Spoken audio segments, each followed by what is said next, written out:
Bismillahirrahmanirrahim. Assalamualaikum warahmatullahi wabarakatuh. Mengambil kisah wanita soleha yang buruk rupa, yang mampu meluluhkan hati sang ulil amri atau penguasa sehingga membuatnya jatuh hati kepadanya. Pada suatu ketika seorang gubernur pada zaman Khalifah Al-Mahdi pada suatu hari mengumpulkan sejumlah tetangganya dan menaburkan uang dinar di hadapan mereka. Semuanya saling berebutan memunguti uang itu dengan sukacita, kecuali seorang wanita yang kumal, berkulit hitam dan berwajah jelek. Ia terlihat diam saja, tidak bergerak, sambil memandangi para tetangganya yang sebenarnya lebih kaya daripada dirinya, akan tetapi berbuat seolah-olah mereka orang-orang yang kekurangan akan harta. Dengan keheranan sang gubernur ini mulai bertanya, "Mengapa engkau tidak ikut memunguti uang dinar itu seperti tetangga yang kau lihat?" Kemudian janda bermuka buruk itu menjawab, "Sebab mereka itu cari uang dinar sebagai bekal di dunia, sedangkan yang saya butuhkan bukan uang dinar, melainkan bekal saya untuk akhirat." "Maksud engkau?" tanya sang gubernur. Sang gubernur mulai tertarik akan kepribadian sosok perempuan itu. "Maksud saya, uang dunia sudah cukup. Yang masih saya perlukan adalah bekal akhirat, yaitu sholat, puasa, dan zikir. Sebab perjalanan di dunia amat pendek dibanding dengan pengembaraan kelak di akhirat yang panjang dan kekal selama-lamanya."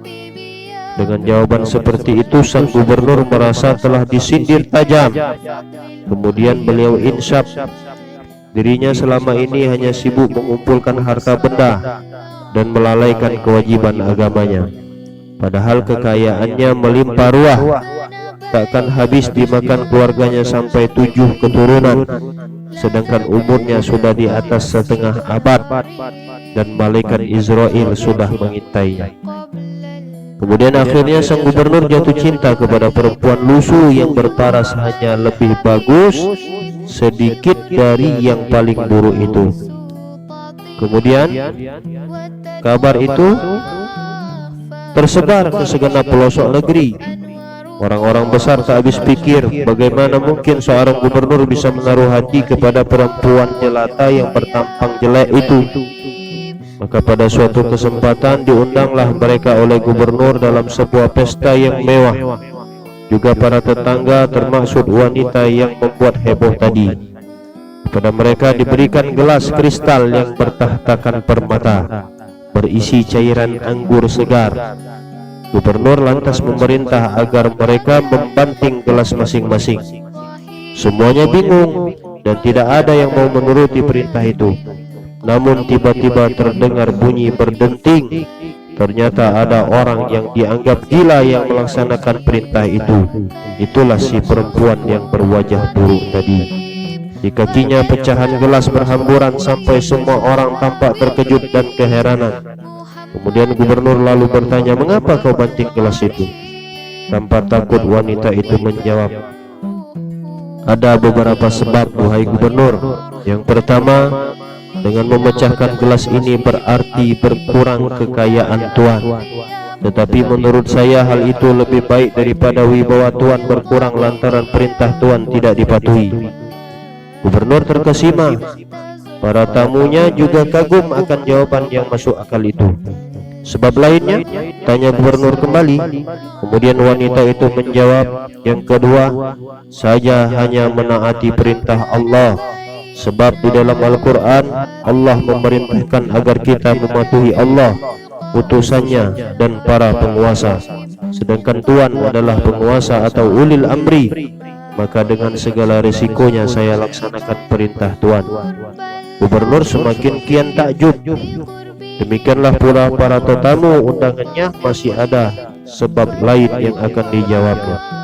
Perempuan itu mengangguk dan berkata, "Yang ketiga, ya gubernur, dengan saya memecahkan gelas itu orang-orang akan menganggap saya gila.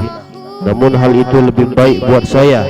Biarlah saya dicap gila daripada tidak melakukan perintah gubernurnya, yang berarti saya sudah berbuat durhaka. Tuduhan saya gila akan saya terima dengan lapang dada daripada saya dituduh durhaka kepada penguasa saya. Itu lebih berat buat saya. Maka seketika kemudian gubernur yang kematian istrinya itu langsung melamar lalu menikahi perempuan yang bertampang jelek dan hitam legam itu. Semua yang mendengar bahkan berbalik sangat gembira karena gubernur memperoleh jodoh seorang wanita yang tidak saja taat kepada suami akan tetapi juga taat kepada gubernurnya, kepada nabinya, dan kepada Allah Subhanahu wa taala. Wallahu a'lamu bishawab.